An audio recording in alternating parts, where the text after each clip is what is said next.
So, hello everybody. It's been a while since I've made a reaction video. Thank you for coming back to my channel.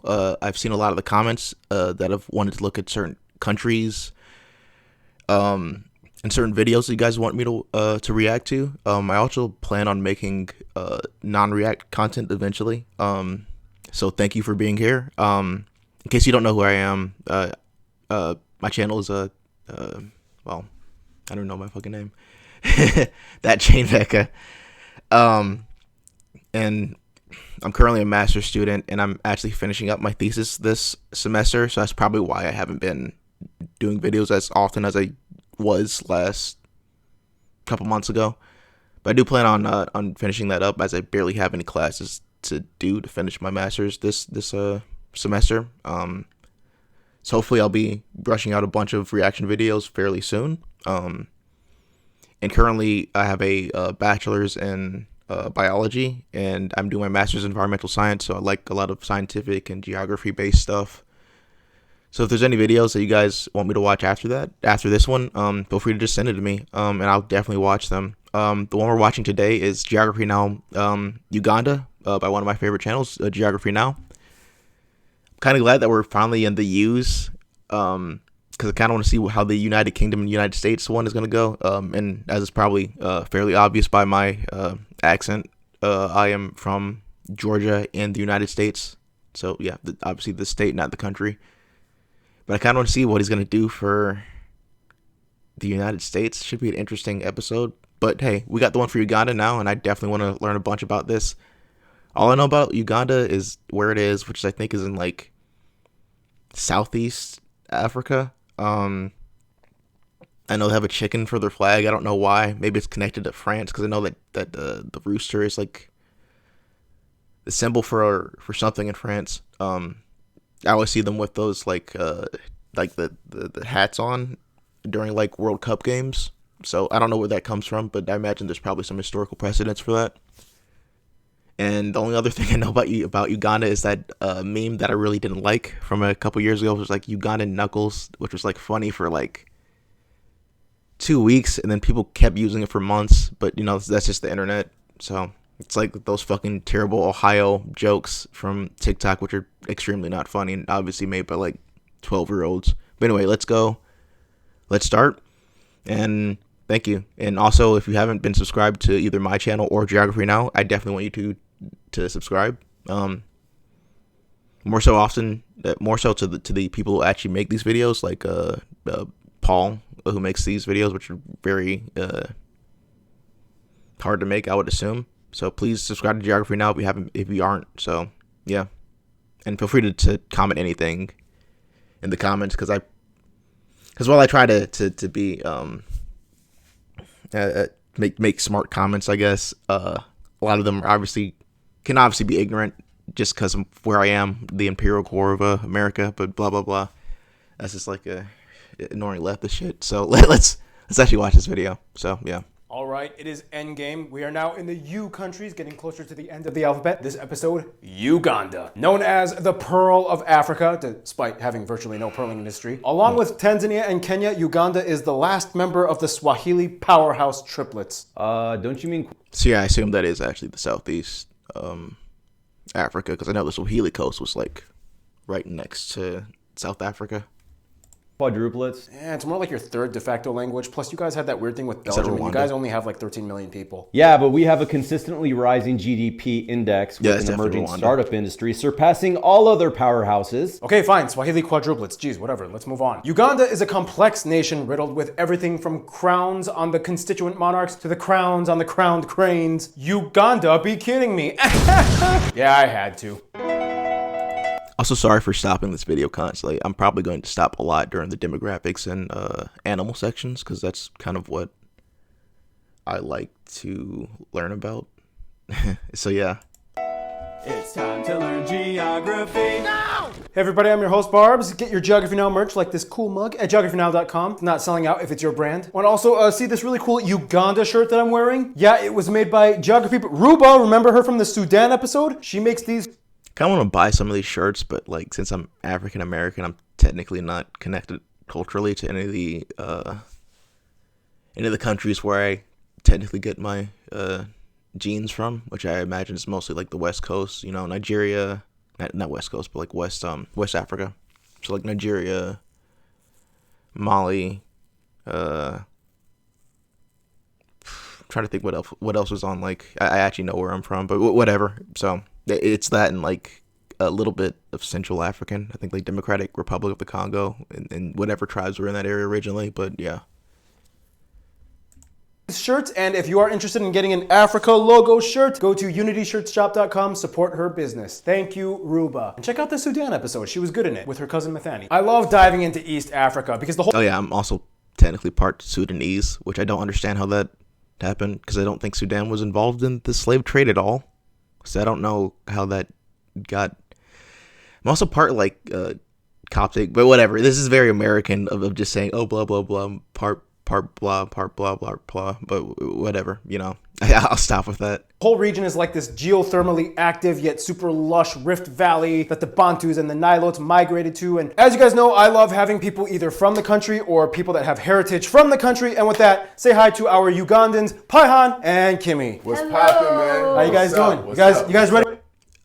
If anybody from Uganda is in these comments, please comment. If either I or Paul, or even the people from the country in this episode, say anything that's like contentious or possibly even wrong, feel free to like correct anything. I do like to learn new things. So they look fairly tall.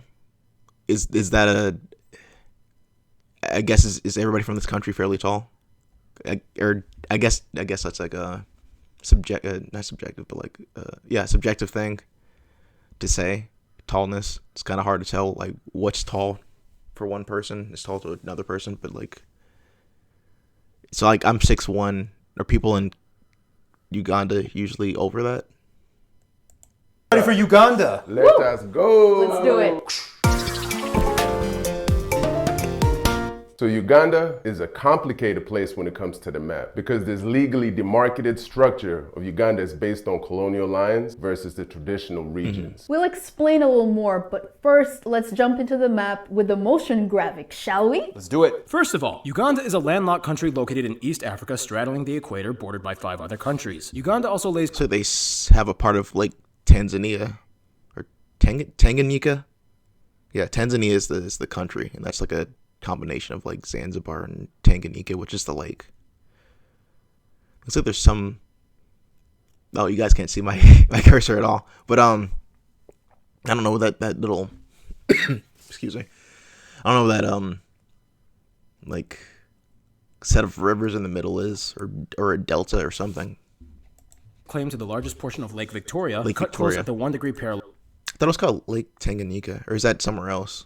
Huh. Well, and slicing through random island boundaries with Kenya, even though half of these islands are disputed, like Mikingo, Ringiti, Remba, and even Sigulu Island had a few complications, even though it is under Ugandan authority. In fact, they have 2 other disputes, one with South Sudan over the... Okay, so maybe we'll talk about it later on in the video, but why exactly are these contested? Is it because of like people from certain ethnic groups that from either of these countries that primarily live in these areas, or is it just like claims to, certain resources? Because I don't know, like borders usually appear for strange reasons, and it's not really always obvious why they appear.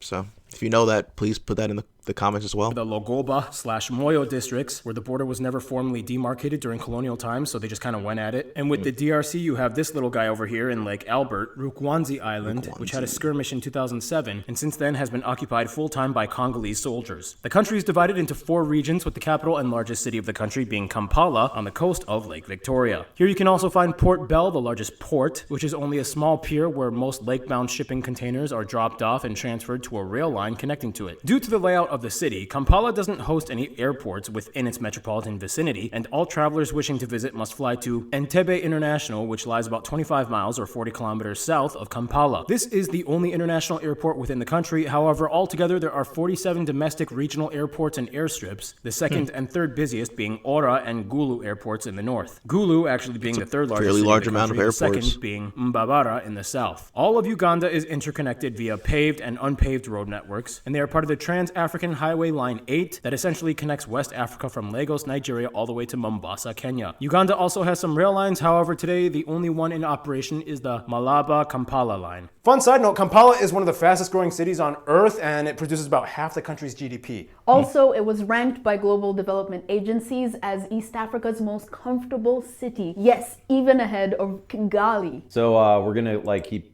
So what do they mean by most comfortable? Is it just like the safest area to live, or just like the easiest place to make money? I don't really understand what they mean by comfortable in this metric.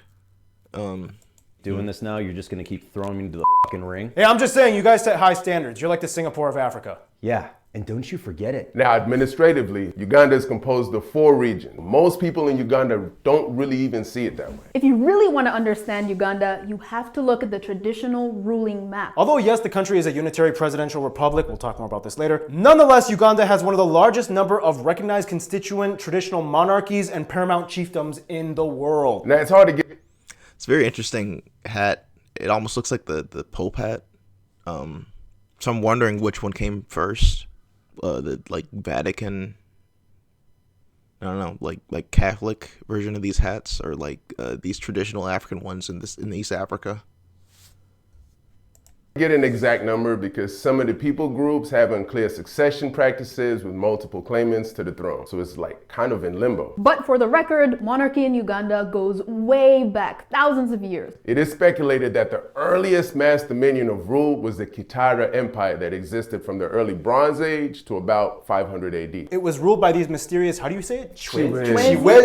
Chiwezi kings that only have oral tradition about them passed down. Chiwezi. Depending on how you classify or legitimize them. Today, there are about 30 main prominent regional kingdoms and chiefdoms. Generally speaking though, the 5 largest ones that claim territory that makes up about half of the entire country's landmass are the Bantu-based kingdoms of Busoga, Bunyoro, Toro, Ankole, and the largest one, the Baganda, which is subsequently where Uganda got its name from. And you... Okay, I was literally about to ask, where the hell did they get the name Uganda from? Or Buganda, or Luganda, no, Buganda, right? That's the Baganda? word of the people. Baganda. Baganda is the people. You guys have all these prefixes to your words, I swear. Bantu languages, man. Even Baganda, some people so hard. And from there, in the north, you find the Nilotic chiefdoms, mostly the Acholi and the Karamoja. So, I'm gonna go back a little bit to the map. Languages, man. Even Baganda, some people so hard. And from there, in the... So is the language in here that you add an A instead of whatever the first vowel was in order to save the people from these places? So would it be Banyoro instead of Bunyoro, which is right here, and then Basoga instead of Busaga? Busoga? Huh. But I don't know how you'd say it, Nkole, or if this is even a Bantu tribe. So I don't know what you would turn that to for to denote the people from this area. In the north, you find the Nilotic chiefdoms, mostly the Acholi and the Karamoja. If we're going to be super technical though, there are actually 6 more traditional regions, including the West Nile ruled by the Sudanic chiefs, Lango, Teso, Busubu, Bukedi, and in the far south, Kigezi, making a total of 15 traditional main ruling areas. And see, now during the British colonial times, these kingdoms and chiefdoms were actually made into functional subdivisions of Uganda prior to the 4-region system. From you guys' understanding, what is the role of monarchy in Uganda? It's kind of for show at this moment. Yeah. Because they have no official power. I would say it's good for the people's morale, but outside of that, and that's the part that's heartbreaking. There is a distinct level of influence though, right? Yeah, I would say if you see a prince or a king, they're treated as royalty, respected, and they hold a certain cultural value, like you said. Right. They're very structured too. They have their own parliament and everything, and they have their own budget. And you feel that is important though to have and maintain. Absolutely. Very. Self-esteem of the people is very important. But you're descended from a... Oh man, you guys need to feel special. Yeah, my grandmother, she was actually Mutesa's older sister. Oh wow. Yeah, so I have royal blood, I guess some people would say. My Auntie Princess Buganda. Well, another thing that withstands the time in Uganda are their famous places of notable interest that you... And now I feel really stupid that I'm seeing the flag right here. I said this is a chicken earlier. That's very clearly not a chicken. That is the crane that they showed in the animal section. Well, not very early on. you should check out if you go to Uganda. Here is one of our geography peeps to explain. Hi everyone, my name is Rose Basemera. Uganda has so many cool places to see once you visit. Here are some of the top destinations I think you should check out. Firstly, we straddle the equator. You can see this in the town of Kayawe, just southwest of Kampala. There's even a restaurant that goes through it. We also have the amazing Kasubi tombs, which are actually a UNESCO heritage site. Bethel Church, the world's smallest church that can fit only 3 people. We have the Nyoro Rock paintings, the Ngongo Culture Center, Sese Islands, which have amazing beaches. We also have Jinja, which is the adrenaline capital of East Africa, y'all. If you love to party, definitely try out the nightlife. I'm not a fan of, what do they call it? Bungee jumping. I could never fucking do that, ever. Maybe some of the other stuff that they showed here, but yeah. How to have fun. Thank you very much, and I hope you get to enjoy Uganda if you're ever lucky enough to visit. Thank you. Very quickly, favorite memories and places of Uganda that you have. Go. Woo, man. Okay, so my favorite memory, going to people's houses at 6 p.m., which was kind of a tea time. And another thing was the mall, Garden City, which opened in the early 2000s. So is tea really big here? Uganda is fairly close to Ethiopia, which I would imagine to be a very coffee heavy area, since like coffee was first discovered in Ethiopia. Also, swimming at the Sheraton in Kampala. My older cousins, they wanted to take us somewhere. We were visiting from Kenya. So it's like, hey, my out of town cousins are here. I want to kind of show them around, right? We were running down this like dirt hill, right? We were in this like big crib. And then there was this 15 to 20 people sitting on like fold out chairs, and they were watching something, and I'm like, what's going on, right? So I look and I see a sheet that's like stuck to the roof, and they got this sheet down and there's a projector playing a movie. So we're watching this and it was like a Billy Blanks movie. Yeah, the guy from Taibo, the Taibo guy. It was a makeshift theater. Yeah, like a makeshift theater. Yeah, exactly. That's legit. You just unlocked a memory. Is the See, theater? That's how you remember, right? Yep. And sometimes they would dub them in Uganda. I think this one was dubbed too. Exactly. Maybe they both went to the same place. As you can see, so many layers to Uganda. It just gets crazier and crazier the more you peel. Kingdoms, monarchies, chiefdoms. It's a lot. With that, we move on to the next segment. So Uganda is situated in a very unique spot in the core of Africa. It may not have a coastline, but definitely has a lot of water. And not just any water, but some of the most important water in all of Africa. First, let's jump into the motion graph and explain, shall we? First of all, Uganda is situated right in the middle of 2 fault line branches of the East African Rift System. To the west, the line runs along the border with the DRC, and the eastern fault line lies just a few hundred kilometers past their border with Kenya. Volcanoes? These rift systems, in a sense, elevate Uganda's overall topography, meaning that even though much of their lush green central valleys are mildly hilly or flat, it still has an average elevation around 3,200 feet or 1,100 meters above sea level and slopes northward into Sudan's plains. Each of these rift systems also gives Uganda 2 distinct volcanic ranges on their respective sides. On the east, the range starts with Mount Elgon, shared with Kenya, going up to the northernmost tip of Uganda, and on the west, you have the small 75-mile-long, 125-kilometer-long Rwenzori Range. Although short in length, the Rwenzori Mountains are the tallest mountain range in Africa. They are also the highest non-volcanic and non-orogenic. Does it snow here? Because that's, or is it not high enough for it for that to affect the precipitation? Mountains, that is, a mountain range formed without being directly on the convergence of a major tectonic plate. Here you can find the tallest peak shared with the DRC, Mount Stanley, or more specifically Margarita Peak, standing at over 5,100 meters tall, 16,000 feet. It is the 3rd tallest peak. So both fairly strange names that bring up questions. So Mount Stanley sounds like, I'm going to imagine some British explorer must have named this, but Margarita Peak is also very strange, because margarita is like an alcoholic drink. Why is it named this? Peak in Africa. And is high enough to support glaciers and perpetually snow-capped mountain peaks. Yeah. We already mentioned the largest body of water, Lake Victoria, which is the source of the Nile, but it gets a little more complicated. See, Lake Victoria, being an elevated lake, at over a mile above sea level, is drained by the Victoria Nile that empties into Lake Kyoga first, the largest inland non-shared lake of Uganda. It charges up a bit, then continues to flow and empty into Lake Albert, and then it transforms into the White Nile and then continues all the way to Egypt. And you know the rest of the story. Also, keep in mind, don't swim anywhere you want in Lake Victoria. No, and that's very true. And apart from the deadly hippos and the crocodiles, there is also a risk of contracting schistosomiasis. What is that you say? Schistosomiasis is a parasitic fluke worm that burrows itself into your body and lays eggs and dies. Your body reacts to said eggs with extreme inflammation until you naturally excrete them through either stool or urine passage. Yeah, so don't get worms. Granted, over the years, the extreme growth in population has put a toll on the land. But nonetheless, the land is still rich in agriculture, such as coffee and even bananas. Speaking of coffee, I usually take an espresso. Oh yeah, I just said that about coffee earlier. Huh. And it's still a tea-dominated culture, but you make a lot of coffee?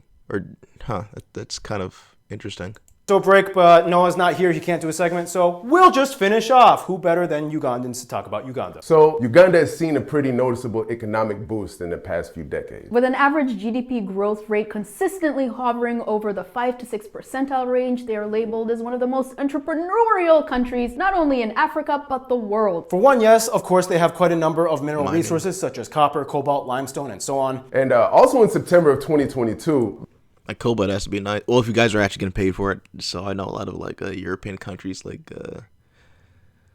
unfortunately stiff a lot of Africans over that. But cobalt's pretty useful. About 14 metric tons of gold deposits were discovered in Uganda. It's a rich land, you heard? Speaking of which, Uganda is one of the few countries in Africa that actually has their own domestic car brand. It's a nice looking car. The state-owned and operated enterprise was founded in 2014 and has since developed Africa's first hybrid and the Kayula, the first solar electric bus. Hydropower provides about 85% of the total electric energy capacity of the country. Granted, due to the ever-growing population and demand for energy, load shedding or blackouts can happen sporadically, so just be mindful in case if you visit. When load shedding would happen, there's a little device called a sigiri, which is like a mini stove made out of iron that is rolled around. We put coal into it, and it's kind of a makeshift cooker. Memory unlocked. Yes. Yeah, I remember that. Exactly. Yeah, I remember that. Yeah. Memory unlocked. I remember that. Oh, stuff is coming out now. Well, sometimes you need it to be dark outside to see some of those nocturnal creatures that Uganda is flourishing in. With that, it's time to bring out our Gary Hollow. Gary Hollow here with a sewer rat. So to summarize, Uganda is super unique because it's basically where the savannah meets the jungle. This landscape is super rich in flora and fauna, often ranking it in the top 10 most biodiverse nations in the world. Look at all those Lobelia talaki plants. The fuck is that? Here you can find 10 national parks and 13 wildlife reserves and sanctuaries, the largest being Murchison Falls National Park. They have nearly 350 mammal species, of course, including the Big Five. However, Uganda is more widely known for being a bird haven. With over 1,000 species documented, it's estimated that about 11% of the world's birds can be found here, including the national animal, which you can also find on the flag, the grey-crowned crane, or the golden-crested crane. Distinguished by the stiff golden feathers atop its head that resemble a golden crown or a very spiky afro. It's majestic.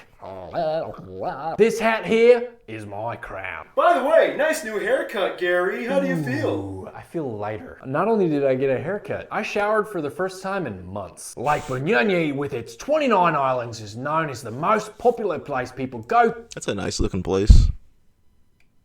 to in hopes of seeing the crane and other birds. Otherwise, Uganda is one of the only 3 nations that Alright, I'm not gonna lie, gorillas kind of scare the shit out of me. So do you just have these walking around here?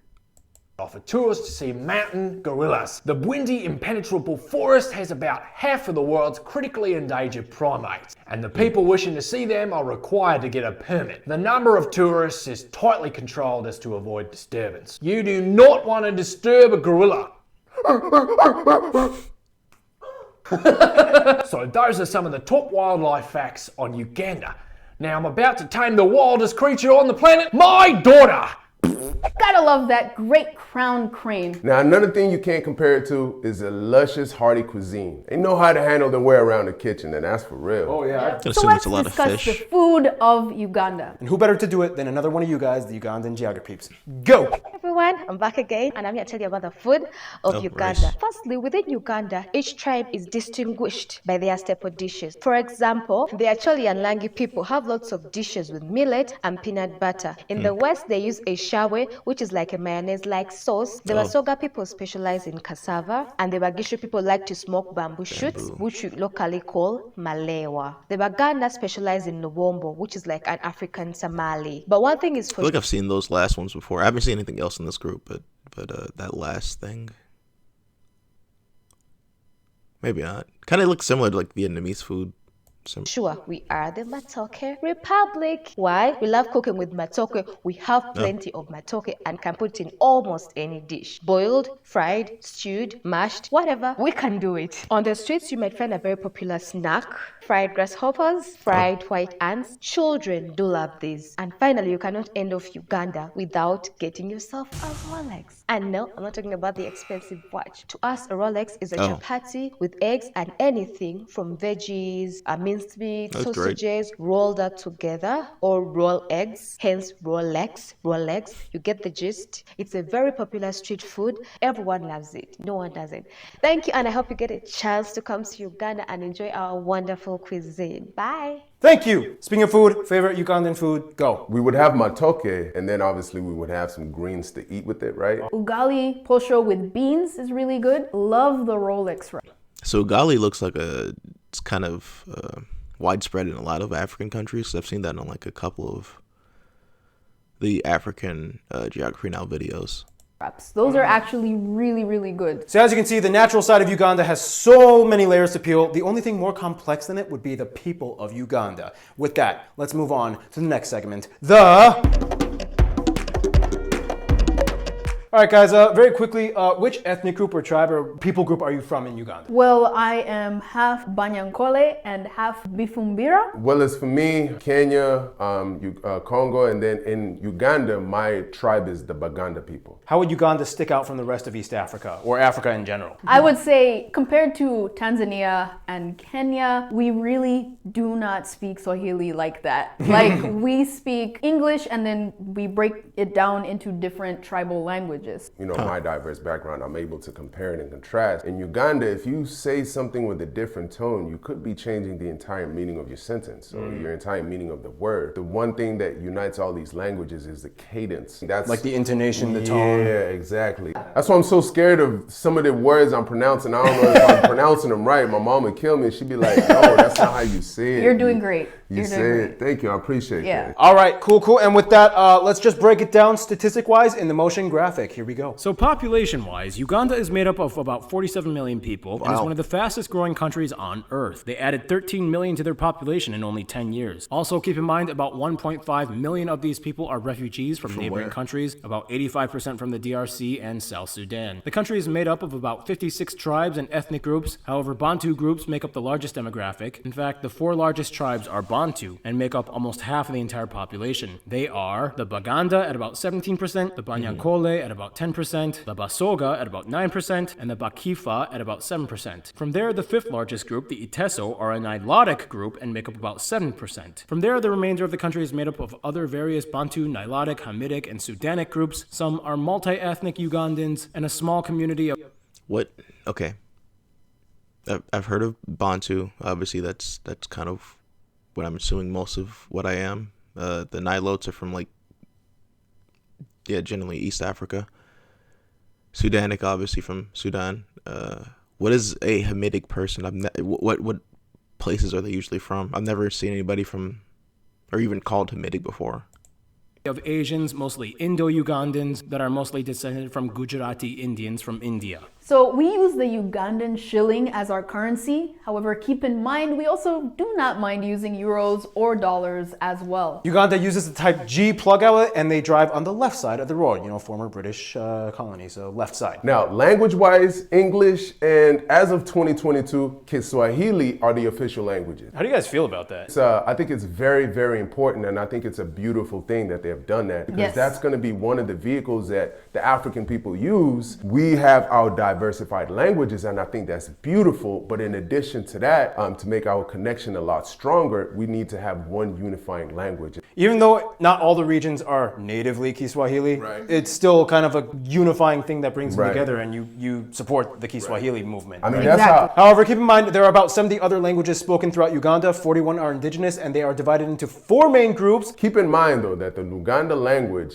of the Baganda people is the most widely spoken language in the country. Religion. Today, about 85% of the country adheres to some form of Christianity, a split between Catholics and Anglicans. I was actually Anglican growing up. Whereas the largest minority religion, being Islam, is somewhere around 14%. All right, now let's bring up the topic of other groups. For one, Uganda is usually ranked in the top 5 refugee hosting countries on earth and is the largest refugee host in Africa. Another community that has been notable in Uganda are the Indo-Ugandans, or Ugandans of Indian descent, mostly the Gujaratis of West India. In colonial times of the 19th and early 20th Probably 'cause of the centuries, British, about yeah. 32,000 Indian laborers were brought in by the British to work on the Ugandan railway, and when it was completed, most went back to India, but about 7,000 decided to stay. The Indian community was kind of like the buffer between the British and the native Ugandan population. And they usually had it better in terms of education and positions of employment and management. Now, after independence, there was a great period when President Idi Amin decided to expel most of the foreigners, primarily Indians, from Uganda. Without going too far into it, it basically kind of went like this. These Indo-Ugandans only make up about 1% of the population, yet they earn about a fifth of the national income. So, what's the plan? I'm going to expel as many of them as I can, confiscate about 6,000 of their homes, businesses, firms, architectural estates, and so forth, as a way to give back the economy of Uganda to Ugandans. I mean, sounds good, right? How can Ugandans be against reclaiming their own country? It feels like a bad idea. You could probably just like have actual like social reforms, you know, maybe tax higher income brackets if you want to like, and then redistribute that wealth to poorer people. I don't know, through like welfare programs and, you know, etc. Instead of kicking out people. Like I understand there were probably tensions from that, and I probably shouldn't be speaking on this since I'm not from Uganda, but there's probably better ways to do that instead of going all authoritarian. Yeah, I have a feeling this is probably going to end up pretty differently than the way you envision it will. And it did. I know this is kind of a heavy topic, but what do you guys think in regards to the whole complicated social dynamics between Indians and Africans and this whole thing that happened with Idi Amin? Oh man, I got a lot to say. You can go first. I will start with kind of a personal anecdote. There is a bishop of my grandparents, Festo Kivenjere. He wrote a book, I Love Idi Amin, which is actually a book about forgiveness. He was one of the religious clergy that were persecuted under Amin rule. A lot of the people were unfortunately executed in stadiums in our village, in Kabale. But prior to him going off track, there are some things that sort of set the tone for his coming into power. So with me, it's a little bit different. You know, with me personally, I know with the Baganda people, Tessa was exiled. So he was actually in England and then he had died overseas. And Obote at the time was like, no, I'm not bringing his body back. Once he lost power and Idi Amin gained his power, one of the first things he did for the Baganda people was actually bring back Mutesa's body. And so when I think of Idi Amin, I don't really see necessarily the wartime, where I'm not disputing how somebody could see that. I'm looking at it a little bit more layered. He didn't want anybody in Uganda that wasn't Ugandan. He's been like a vanguard, right, on trying to direct or push Uganda forward in a certain direction. I have a completely different view. I know you do. Yeah, I can't really speak on this since I'm obviously not Ugandan, but I'm not gonna agree with what he said right there. That's good. While it is great that he brought back one of their kings, executions are always gonna be pretty. Executing people is, I don't really find ways to like make that sound good. Like even in America when we do executions here, I'm not really a fan of it. Even if it's like a murderer or something, I'm not really. No. He's like Hitler. It's very hard for me. I know. That's yeah. I was gonna say like the what they were speaking of. It kind of sounds a lot like Hitler rising to power after World War I, and you know the Germans voting him in during World War II, and yeah, That's why this is so crazy. I feel like a lot of his support probably obviously came from the Baganda people. Yes. Maybe the other groups were not so down for it. Exactly. Is that kind of how it kind of unfolded a little bit? That's how I'm looking at it. Well, yeah, when it comes to Ugandan politics, it's very complicated. I mean, like, one guy lasted 10 days. It was like, yeah, we're not going to open up the box of worms right now. Have fun in the comments. Switching it up a bit, and speaking of fun, one thing Ugandans like to do is play sports. And with that, here's Art for the sports part. Technology has come a far way. The thing is about this technology You're not is that Steve Jobs, Art. a man can try, okay? So, like usual, let's start with the traditional stuff. Uganda has quite a few customary games and sports that have been practiced for centuries during the Buganda Kingdom time. The most notable sports probably being Ekigo, Ekiga. I feel like wrestling is super common in a lot of African places. Or traditional Ugandan wrestling, Kwapena, which is like a double-sided dodgeball game, and Dulu, or Ugandan-style finger pull. Otherwise, in a more organized federation sense, Uganda has participated in every Summer Olympics since 1956, except the 1976 Montreal Olympics, where they were protesting. Not gonna get into that. Anyway, since then, they've racked up 11 medals, including 4 golds, all in running events. John Akibua won the first gold in 1972 Munich Olympics, and this lady, Peruth Shamutai, won the first gold in women's event. Apart from that, all the other medals are in boxing. Yes, Uganda is kind of a boxing enthusiast country. One Ugandan uppercut, and you're Uganda. Otherwise, of course, many Ugandans will claim that soccer or football is their favorite sport. We say that in every episode, right? That's soccer, right? Why would they call that football? You're kicking with your foot into a net. I don't get it. Yeah, The rest of the world that's is definitely soccer. Yeah, because you sock the ball. You sock it. You sock it with your foot because you're wearing a sock. Okay, high five. Yeah. You figured it out. American logic, buddy. Unfortunately, they have never qualified for the World Cup. However, they did finish second in the Africa Cup of Nations in 1978. All right, so that's about it for the sports part. I'm out of here. And remember, guys, when in doubt, flex it out. Unless you're weak and useless. Okay, see ya. Thank you, Art. My grandmother was actually one of the first women to play football. Really? In Uganda. So you come from Baganda royalty and you come from athletic royalty. Damn. Let's get it, man. What is this guy I brought on the show, Let's get it, man. Let's get it. Well, speaking of heritage, let's bring it over to Hannah to cover some interesting facts in the culture segment, shall we? Go, Hannah, go. Geographies, what's up? I'm back. And remember to get a random Hannah shirt at geographynow.com. And speaking of clothing articles, Uganda has a myriad of traditional costumes, both used at events and sometimes even worn daily on the streets. The most common one you will find on women will probably be the gomesi dress, fancy. characterized by its high square shoulder pads, long hem. It's really interesting. I'm gonna assume this is completely African, but it looks like a mix of like almost like like the women's like outfits from India and a mix of like Japanese kimonos and yukatas. It's a very interesting design. And kitambala sash tied around the waist. The most common men's attire at social events is usually the kanzu, a long white tunic similar to the Arab thobe, usually accompanied by a dress jacket. British actor of Ugandan descent Daniel Kaluuya even wore one to the premiere of Black Panther, and Ugandans loved it. Guess what? Uganda also has the bride price tradition. Depending on what region and tribe you are part of, when getting married, the groom and his family usually have to pay a large fee to the bride's family for sending her off. In the cities, this is usually gifts or I'm not gonna say anything. in the rural areas, it's usually livestock. In 2015, Uganda's Supreme Court actually made it illegal for The fuck are they wearing? Not the outfit, but this fucking like blonde, like almost British judge wig. What the fuck is this? You should remove that. It looks extremely silly. I don't usually talk about people's cultures, but I fucking hate when people have these dumb wigs on. For a husband to demand a bride price refund in the case of a divorce. Ew. Can't get your money back! Arts and media! Woohoo! Believe it or not, Uganda has a fast-growing cinematic industry, and many people attribute it to Wakaliwood films. Many documentaries have been made on this topic, and in 2005... Is this where like the Captain Alex thing comes from, or is that a different country? Isaac Godfrey Jeffrey Nambwana, aka the Quentin Tarantino of Uganda, started his own low-budget action movies filmed around the Wakaliga slum of Kampala. He did all the directing and editing himself. Clips of his movies went viral online, and suddenly the whole world fell in love with features like Who Killed Captain Atlas? Oh yeah, it is him. I've seen this. So I guess I do know a little bit. That's the only other thing I know about Uganda, I guess, because I've watched that movie.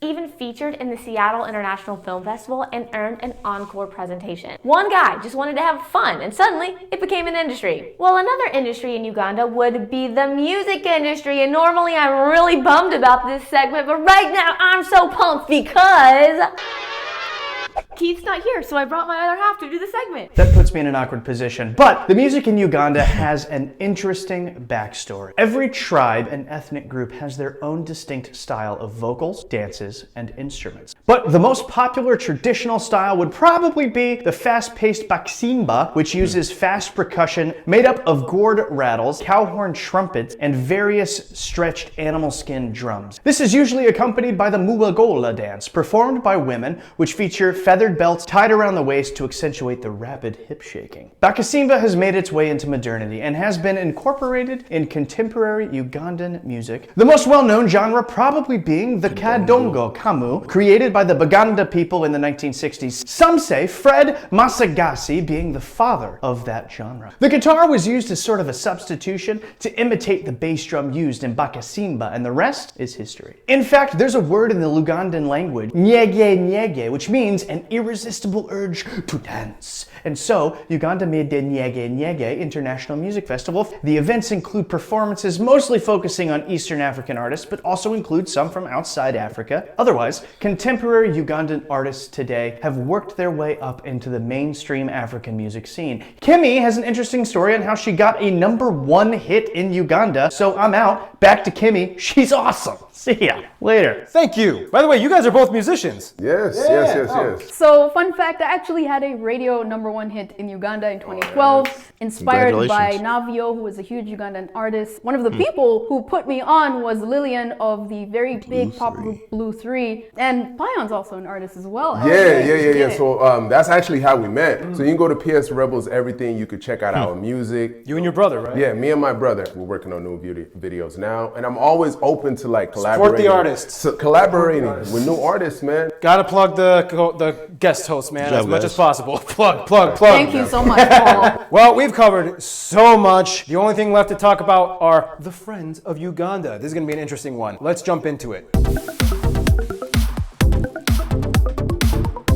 All right, so Uganda knows how to interact with their friends and neighbors. Why don't we go a little bit more into depth about it on the next motion graphic coming up? Let's do that. First of all, outside of Africa, Uganda has had ties to the UK after independence, and many of the Indo-Ugandans were granted permission to move to the UK during the expulsion years under Idi Amin. Today, they have had multiple aid projects and high-level diplomatic visits that have taken place between the two countries. During Idi Amin's rule, Libya actually became a close friend, and Gaddafi invested a lot in the country and supported them in liberation wars.